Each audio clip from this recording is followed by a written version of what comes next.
That's coming up in a few months. Hi. There we go.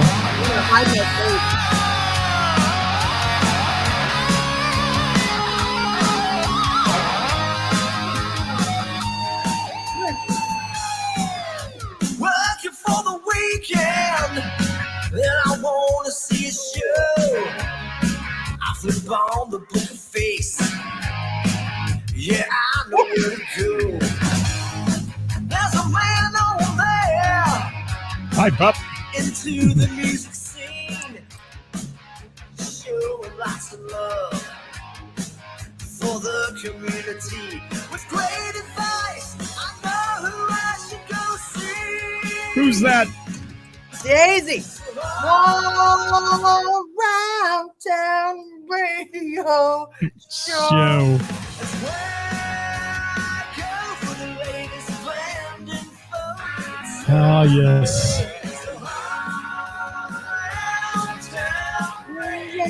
How you doing? Good. I'm all right. How are you? I'm doing okay, too. It's been a busy day. Yeah. A Monday, Tuesday. That's what I called. Yeah. Thank you, Sweet Sister Mercy, for that theme song. And don't forget, everybody, the views and opinions expressed in this program are those of the speakers and do not necessarily reflect the views or positions of our sponsors or any entities that they may represent. There we go. How you doing? I'm all right. Suffering from allergy mania. Yeah, it's spring's back, then it'll be winter again by the end of the week, and it's no wonder we're all sick half the time here. It's awful. It is. It's awful, awful, awful. What's going on in your life? Anything good? Lots of cute dog things. Yeah. You got cutie dogs, that's for sure. I got my Foster. Your new Foster is beautiful. Oh, he's gorgeous. Yes. We took him to go get really fixed today. Did you? So poor fella. Give him a bag of ice and tell him to ice those things that aren't there anymore. My pups don't really like him. No, I don't. No, which is surprising. I think it's because he was still intact. Oh, gotcha. Yeah, well, no longer. Hi, Ray Renee. Thank you. Ed Sawicki in the house. Wiki, Ed Sawicki. What's going on? He says, good day. Good day, Ed. Good day. Didn't you live in Australia? I sure did for like 2 years. How do you say that? Is it good day? Good day, mate. Good day, mate. All right. Good day, mate. Good day. Hi, Kara.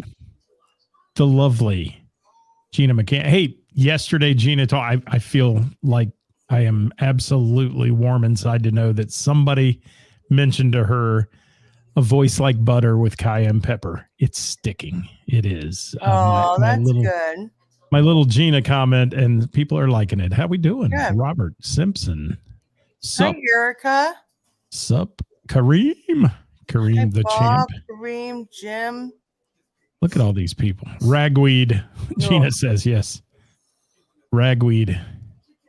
And you'd think we had that freeze that it would have, kind of killed stuff, but it hasn't, man. It's bad. Mine are so bad. What's up, Erica? Bob Klein in the house. Hey, Bob, I want to tell you thank you. I'm going to post this picture in the next few days. Bob was at Sloppy Joe's in Key West playing, and he's got a great picture of our Haul Around Town support local music apparel with the Sloppy Joe's behind it. It's really cool. So good. I'm going to post that. Thank you for that, Bob. That was nice of you, by the way. And Karis, what do you got today to talk about? You anything good? We have a little topic. We do. Hi, Glenn. Talking about how, we were a little takeoff on what we talked about a couple of weeks ago about how some venues booking bands that are perhaps too big. That was it, right? Wasn't that it? Yeah. And small stages and for too many people. I was coming to realize just because it's like, booking season and stuff, that I kind of, there's a whole lot of bands out there, big bands that are trying to find venues to play in the wintertime, because they're usually these bands that play, like they're larger bands that play festivals and like weddings or like bigger venues. And we are running out of those here in Cincinnati. And I feel like a lot of them are having to take a pay cut just to get some gigs? Because I mean, let's be real. A place that can hold 1,000 people and a place that can hold 150 or 200, they can't pay the same. No, You not know? at all.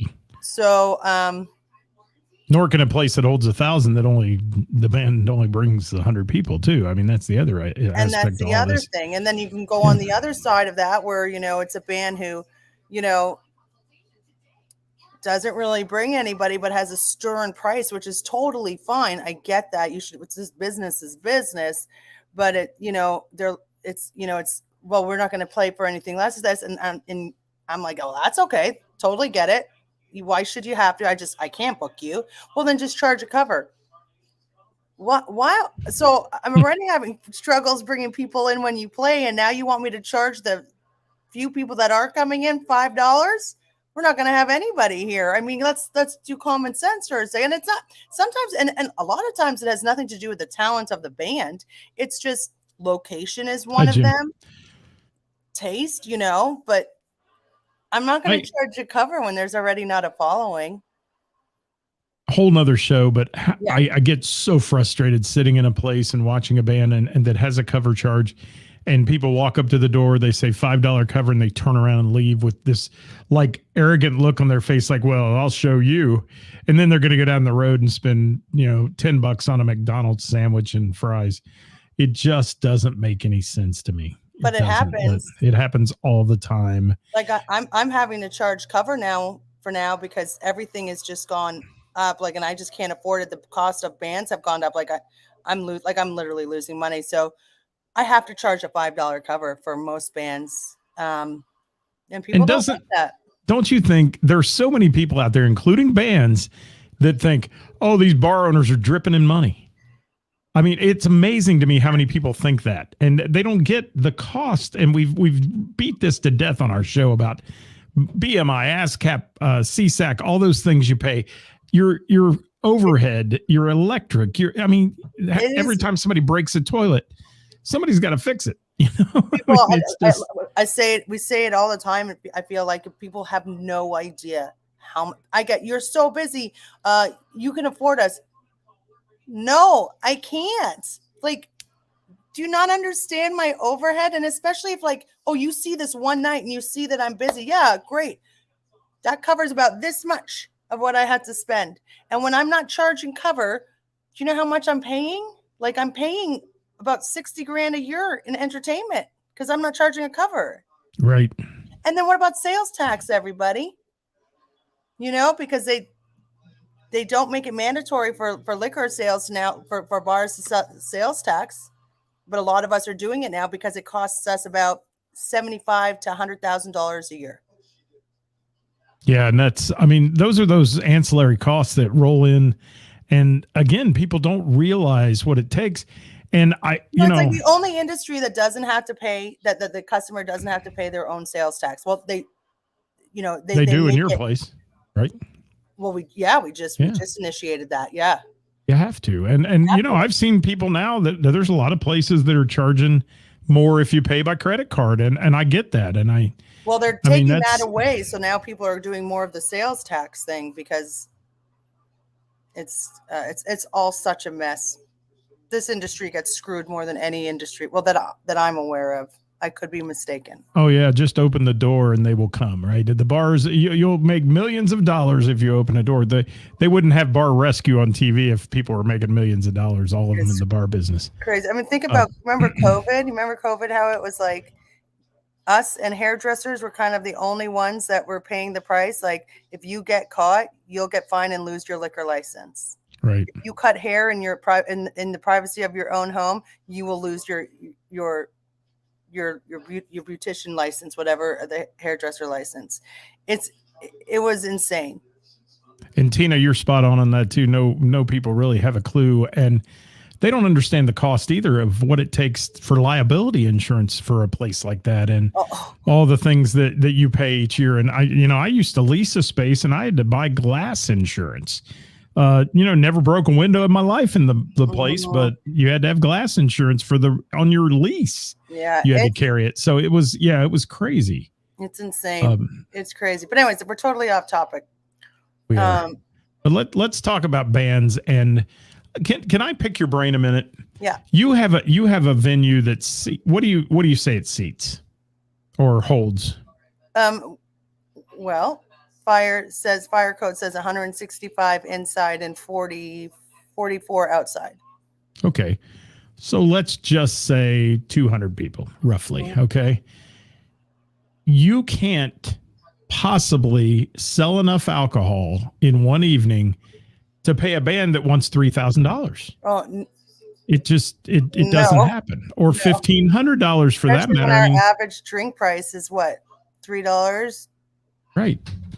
And there are bars out there that are selling, and they're selling beers for $8 and they're selling mixed drinks for 12 and all that stuff. And what you see, at least what I see when I'm in those places, is people are nursing them. They're not, they're sitting there having one drink a night or two drinks a night, if that. Mm-hmm. And that's not paying the bills. That's not paying the band bill. And, how do you deal with, Ceris, the decision on, you're a bar that people like a band on stage. How do you deal with that versus a duo, a solo? I know you don't do solos very often unless they're a big draw, like Rick Kern is and things like that. So how do you even figure that out in your head? How do you pick what size band I'm going to have? Because you can have a band on stage with 5 pieces. I mean, you do it on the Jam. Oh, I mean, we have bands. Look at Second Wind. I mean, they're a huge band. We have them up there. It's not that we can't put them up there. It's just a lot of them take a massive pay cut, and I just don't think that that's right. And then also a lot of these big bands are like, well, for your smaller venues, we go from like a 11-piece, 12-piece to a 4-piece, 5-piece. I was like, well, then that's not really the same band, is it? No. So, but you see a lot of bands doing that now, and I think it's for the reason you spoke about a minute ago. They've run out of venues to play because the bigger bands have to command a bigger dollar, and we get that. I mean, to pay the players, but they run out of places, so they have a spinoff of it, and it becomes Unplugged or, whatever, the band Unplugged, and that's well and good if you can book yourself that way. But there's a whole plethora of duos and trios and things like that out there. But are they drawing the numbers you need for your establishment? And that's the hard part. And, I know it's a two-way street. The musicians will tell you that. The bar needs to draw people. The musicians need to draw people. But at the end of the day, you're hiring them to entertain a crowd. If they're going to choose, they're, on a Friday or Saturday night, if people are going to choose, usually between a duo on stage and a full band somewhere else, the numbers show they're going to choose a full band for like the money. That's the bars. That's where the bar is making their money. Melissa, I do now charge a cover on Saturday nights, and it is a very interesting thought that reserve seat charge. That just doesn't feel right to me. I don't know why. A lot of places doing it. A lot of places doing a VIP entrance and all that. And it feels so weird charging people more money to get a seat. I don't know. That doesn't seem right to me. I'm like, get there first, get a seat. But people say it all the time, and I don't know. But I'm that person that doesn't feel right charging a cover, but I don't really have a choice anymore. So maybe I'll get used to that. I don't know. So give the people watching just a broad spectrum of the normal fee you would see for a 4 or 5 piece band that people are throwing out there right now today. I've been quoted, from 500 to 1,500. Yeah, so it's a big variable, and it depends on the band, and some of them do stand firm. They stand firm on their price. And I see those people that are standing firm, unfortunately, losing out on places to play because it's just the crunch is out there. The crunch is on the consumer right now. The people that are coming into your establishment don't have as much disposable income as they used to. And most people consider going out to a bar and enjoying their evening as entertainment / disposable income. I mean, it's not a necessity in your life, so to speak. And I know some people will argue with me on that, but for the most part, it's disposable income. So if you don't have it, you're not spending it, then that hurts the bar, and that hurts how much money they can spend on somebody to play. And see what Brandy's got to say here. Yeah, I agree. In Ceris's place, the VIP probably wouldn't work. Some places have VIP sections. You can, have a party there. You can bring, 12 people in, get bottle service, all that stuff. That's a whole different world. That's different. And Tina, that's what I'm saying. I mean, 6 to 6, 5 to 1,500. It's the same thing. I mean, and there's some 6 pieces that are charging 2,000, 2,500. Well, they better be playing Bogarts then, or somewhere that can hold 1,000 people. I mean, that you can't recoup that money. I'm reading these comments here. So that they used to do that at a lot of places, Bill, and I think a lot of places. Where are we at here, Bill? A lot of places still do that, but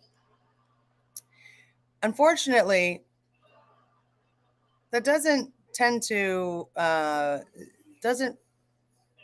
don't find that fair, because a lot of people just aren't willing to pay it. I mean, every penny made at the door at my place goes to the band. And so if you have a band that's making $600 for the night, let's say, and you make 1,000 at the door, do you give it all to the band? Well, I don't tend to charge a cover at $600.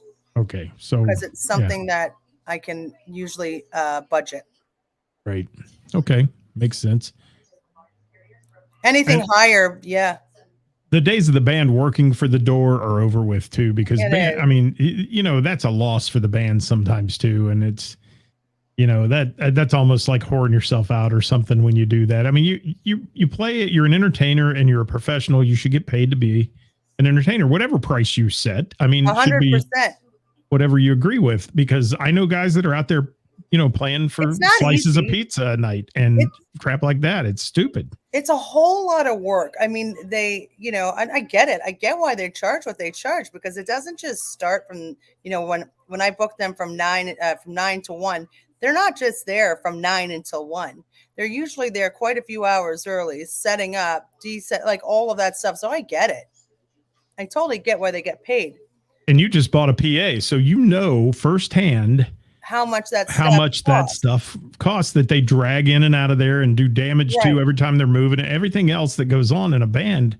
My quote is always to an owner who bitches about a sound man is, I said, do you know how much the microphone in the kick drum costs? It's more than you're paying the guy to do sound tonight. Yeah, so how's he ever going to recover that cost? The amount I spent on that was, nauseating, but nauseating. Yeah, but and it's okay if I can't afford that. And it's okay that you don't lower your price. But when it doesn't come okay is when you start telling me that I'm being cheap, or that then I hear behind the grapevine that, Ceris is cheap. She likes to lowball people.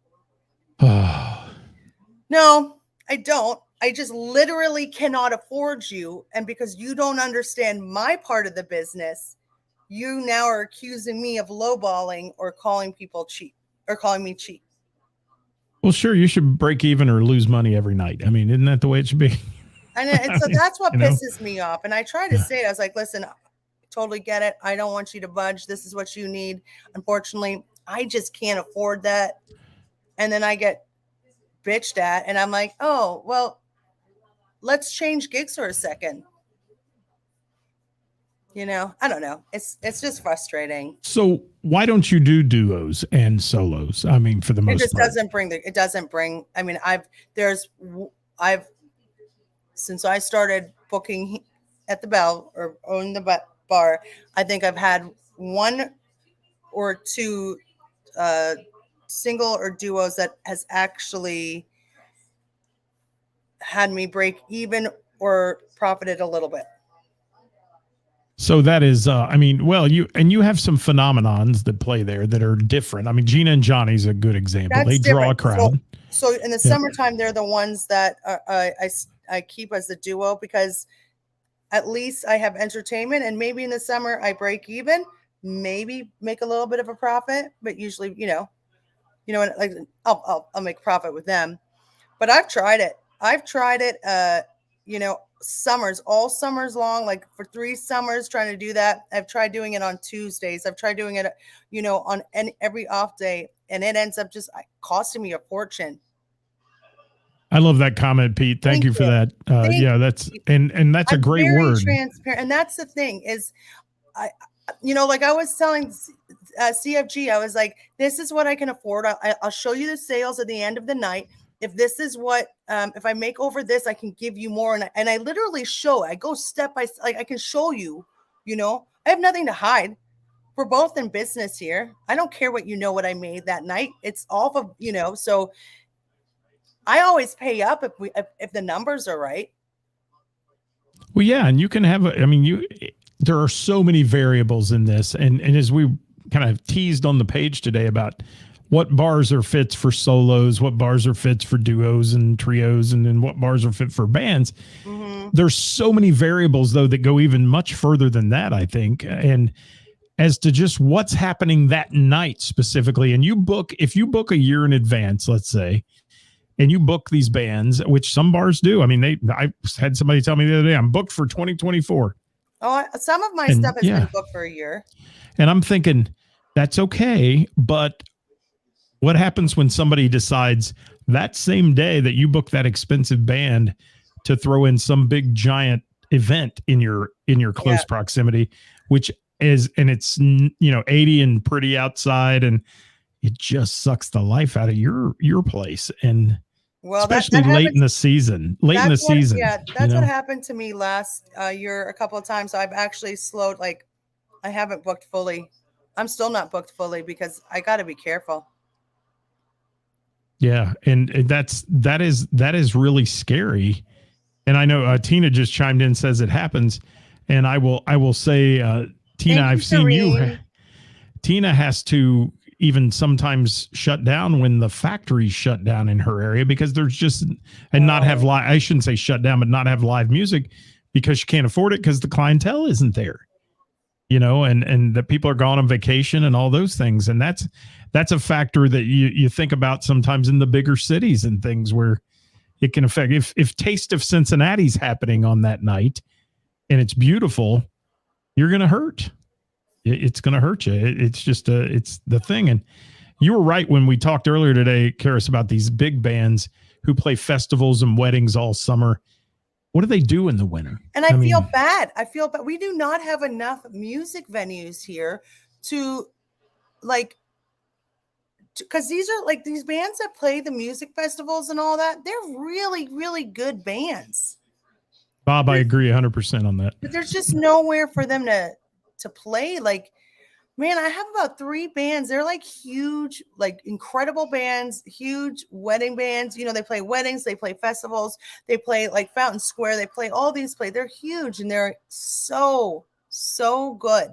And they want to play at the Bell. And I'm like, I don't even know how this, I don't even know how it would work. And they're like, we can cut it down. And then I was like, but then that's not really the same band, in my opinion. Like, my options are I either get brass or I don't. Well, that's a completely different band, in my opinion, Right. And I don't know. I mean, I just, in this day and age, couldn't figure it out. I mean, back in my day, we had house bands. And I mean, when I was owning a bar, you'd have somebody play 4 or 5 nights a week, and people came to see them all the time.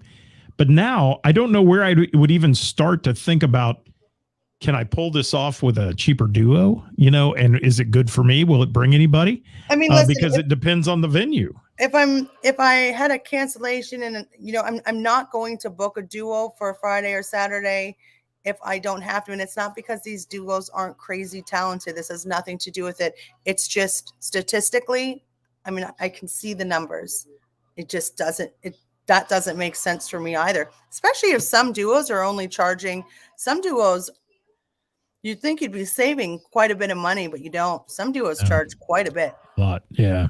And a bit. I was out the other night and I heard David Thornton, and David Thornton is an amazing solo performer. He's one of those guys that uses the technology really well, the loopers, the things, but he doesn't overdo it. and he's fantastic. His whole show is fantastic, start to finish.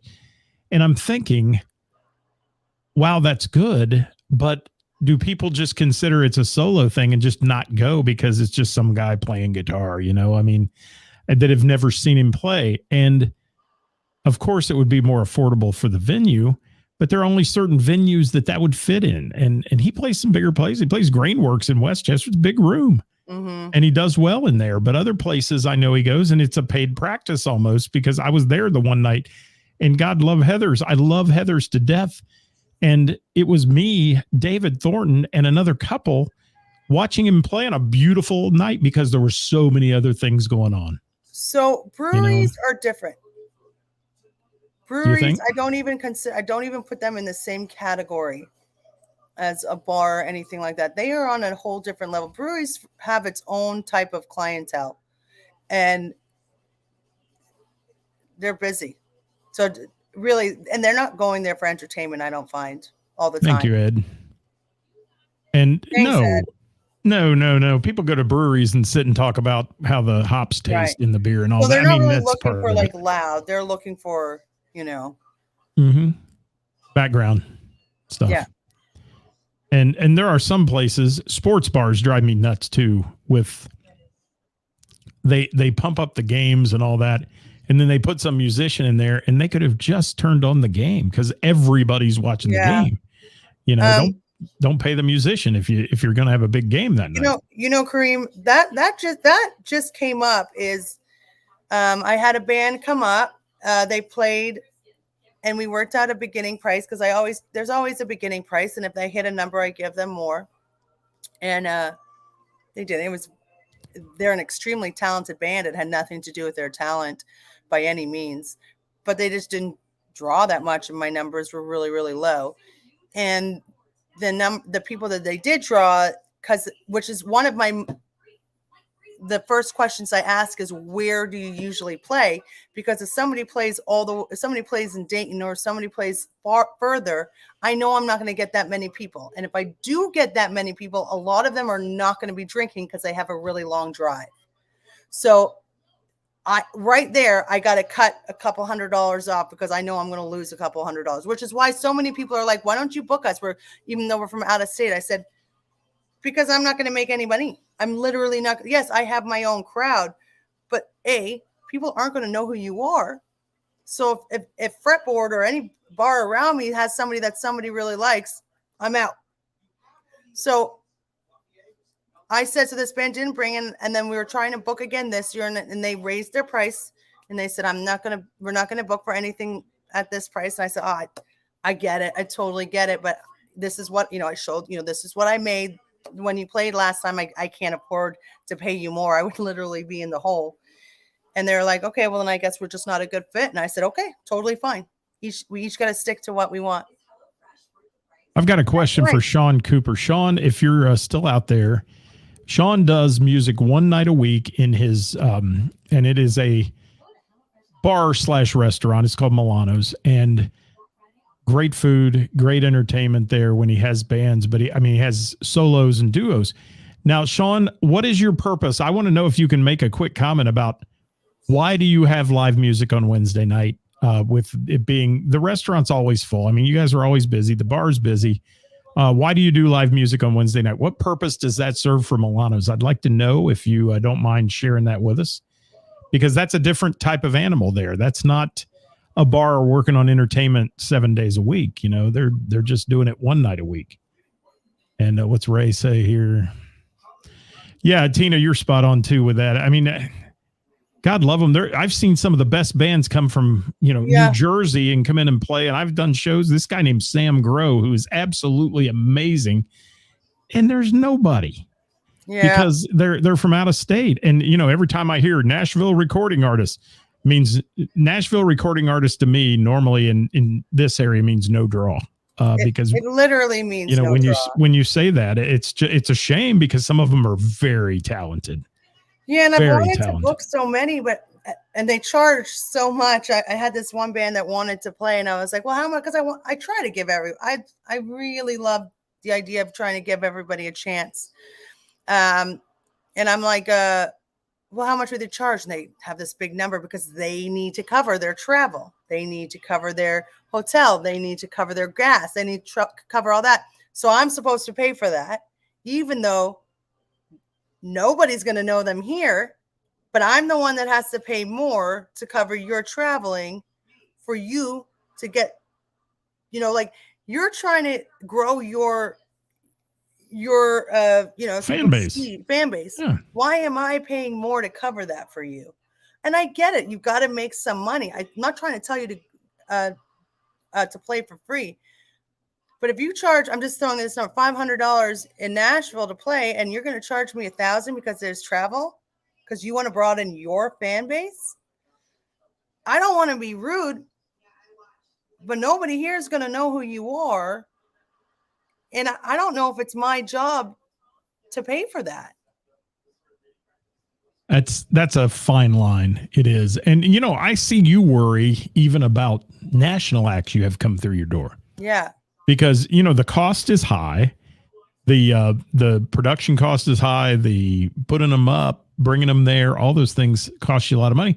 So you got to get a return somewhere of the audience coming in. And again, on any given night, things can happen. I don't make money off of the national acts. That is more for people to enjoy.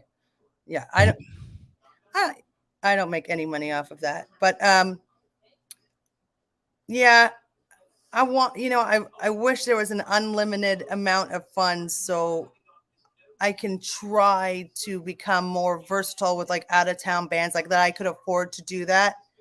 So I could maybe lean into more original stuff and, but it costs so much. I need to have money to be able to do that, Right. And all you have to do is look at history, and anybody that's been in this business a long time, look at history and say any of those venues that opened with the great idea of being a concert venue on a smaller scale and bringing in national acts all the time, eventually have problems money-wise because it just is not profitable.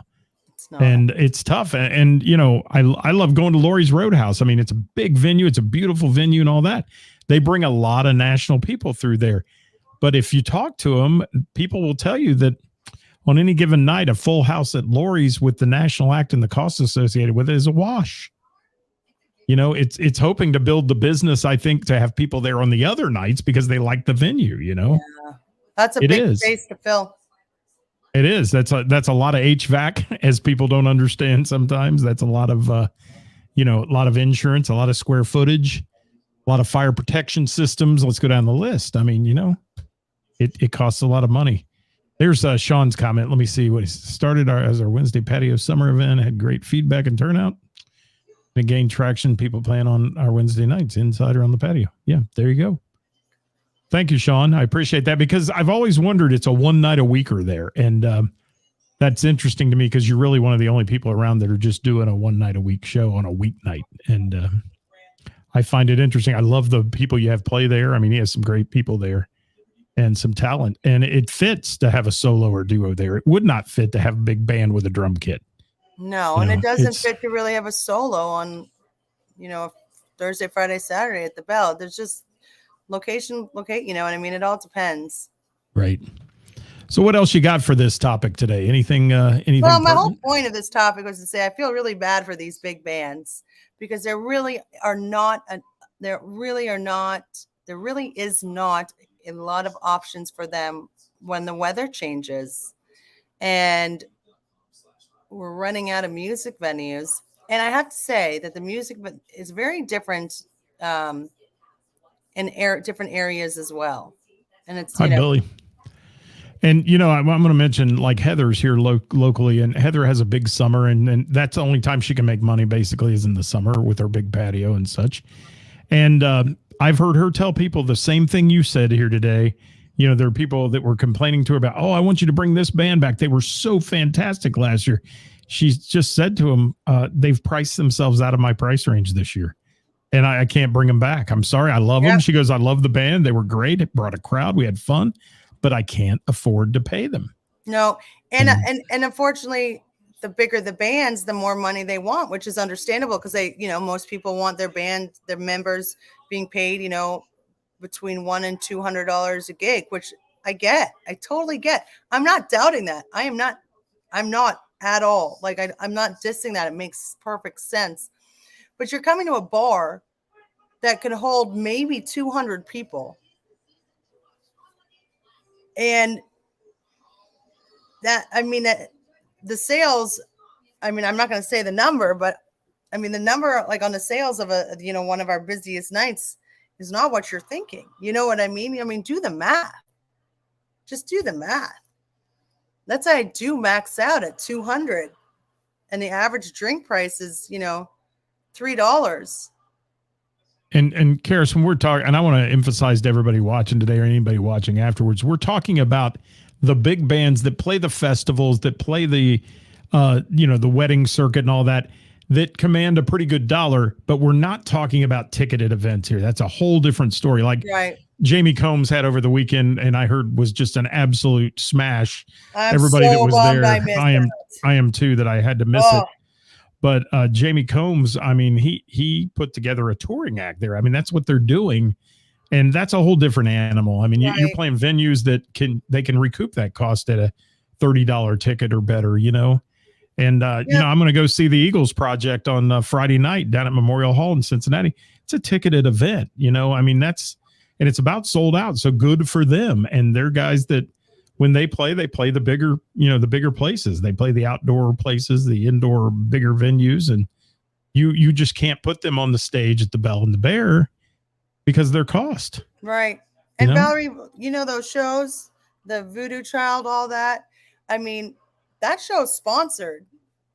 I don't, I love the idea of having, an acoustic before or after, but it is more money. And unless people are willing to pay, a cover, and I know everybody's like $5, it doesn't matter. Well, it does matter to some people. It 100% matters to some people. So, That's interesting, Bob. Thank you for that. He says not a venue problem, it's a band problem. And bands have to be willing to be flexible during the down months. And yeah, but downsizing your band when the venue advertises, and I'm going to say this, let's say, if I say I've got the Rolling Stones coming to my venue, people expect to see the Rolling Stones, not the backing band of the Rolling Stones and one guy and that kind of thing. So that's what happens with some of these big bands is they whittle it down to try to save money for the bar, but it doesn't necessarily compute. There's a Mark from the Gamut. Yeah, you need to message me, Mark. I keep forgetting to message you. You know how bad I am at that. Message me, and send me your available dates, please. I have some Fridays that I. All right. Yeah. And by the way, not this week on Wednesday, but next week on Wednesday, the Gamut will be on my show. And we'll be chatting it up on a Wednesday. They're going to do Christmas in Springboro this year, and we'll have the Gamut on. So that'll be fun to chat with them a little bit, get to know them. I do too. I think they're a great band. And what else we got today? Anything, Ceris? You got any this or that or anything? I do. I have a this or that from like weeks ago that I never had a chance of doing. Well, let me see if I can find it. If you've got it, we'll do it, and then we'll get out of here. I'm going to be at Mr. Burroughs tonight doing some fun trivia stuff if anybody's in the area and wants to stop. And Chris Lee said, what did he miss? Go back and watch it, Chris.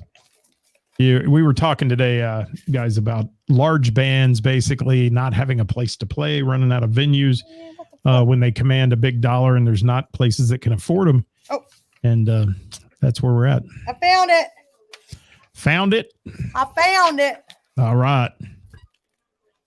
Miss Allergy's about ready to grill me. Oh my God. Here. Sorry that I look like this, humans, but I have the worst allergies and I'm just so puffy and gross. Okay. Lay it on me there, puffy and gross. Would you rather have uncontrollable gas for an entire month or wet yourself at work? Where do you find this shit? I'm just going to crop dust everybody. How's that? All right. Would you rather go to the grocery store in your underwear or go to the beach nude? I'd rather go to the beach nude. Would you rather lick someone's eyeball or suck someone's toes? Oh, I'm never sucking anybody's toes. You can take Ew! that. I'll lick their eyeball before I do that. Gross. Classical Yes. rock or heavy metal? Ooh, classic rock. Me too. Blues or jazz? Blues. Country or R&B? Oh, I got to go R&B. I like country though, but no. Dance music or funk? Is there a difference? Big difference. Big. I'm going funk. Dayton, the capital of funk. Okay. Motley Crue or Bon Jovi? Motley Crue. Oh, Journey or Metallica? Ooh, that one's tough. Early Journey, yes. All right. Hendrix or Eddie Van Halen? I'm going to go EVH. Okay. Prince or Elton? Prince. Hotel California, the Eagles, or Hey Jude, the Beatles? Hotel California. Okay. Purple Rain, Prince. Purple Haze, Jimmy. Purple Rain. Oh. Jolene, the Dolly version, or Coal Miner's Daughter, Loretta Lynn? Oh, I love Dolly. I got to go with Dolly. Dolly. Yep. Here I Go Again, White Snake, Africa by Toto. Does it come with the girl in the car? In any dream, it can come with a girl in a car. I'm going to go Toto Africa. Great song. Creep by Radiohead, Californication. I can't say words. Red Hot Chili Peppers. Creep. Okay. Stage presence to see in concert. Okay. So these are like areas. Bruce Springsteen or Neil Young? Stage presence will be Bruce. Okay. Janet Jackson, blah, blah, blah, or Mary J. Blige? Oh, Janet. Jennifer Lopez, Shakira. Ooh, J-Lo. Foo Fighters or Grateful Dead? The Foo. Aerosmith or Def Leppard? I just saw Def Leppard. I'll take them. Okay. Queen or AC/DC? Queen all the way. Freddie Mercury rocks. That was my list. Isn't that good? That's good. And Billy Sutherland, mayonnaise or Miracle Whip? I'll have to say mayo. Mayo. Mayo. Yes, mayo. Thank you, Ceris. It's been a pleasure. All right, I got to go to my foster. He's howling. Oh, we'll take care of the howling foster. I will. Thank you for watching, everybody. Don't forget, we will be here tomorrow with Wednesday with the band noon. On that one, we've got some folks out of Cincinnati having an event we're going to talk about. And Thursday, Who's Playing Out, brought to you by Froggies in Monroe, Ohio, bringing you the best musicians and venues in the tri-state. And who's playing there? If I can get my audio to work here. There we go. We're going to get out of here. So thanks for watching today. Bye, Have a good evening. Say bye, everybody. Bye. I got to go. Bye. Bye. You can go. Okay. Just dive out. Go do your thing. I'm going to hit the theme and we're out of here. Thank you, everybody. Have a great day. Bye, bye, bye. As the Backstreet Boys or New Kids or whoever said. Thank you, Ed. Thank you, Billy, Mark, Bill, Carrie. Thank you so much. See y'all. Working for the weekend, and I want to see a show. I flip on the book of face. Yeah, I know where to go. There's a man over there into the music scene, showing lots of love for the community. With great advice, I know who I should go see. So all around town radio show is where I go for the latest band info. So all around town radio show for the music that comforts my soul. It's the All Around Town Radio Show. The All Around Town Radio. Don't forget to follow us on Instagram at Hall Around Town Radio. You can hit us up on YouTube at Hall Around Town. We'd love to have you subscribe to our YouTube channel. And don't forget to hit that share button, everybody. It's the Weekend Review. Top 5 are coming for you. Speaking with the fans, sometimes they don't show well. Whatever, man. We're coming, who's playing out? Off the open jam with the who's who of talent. Come Friday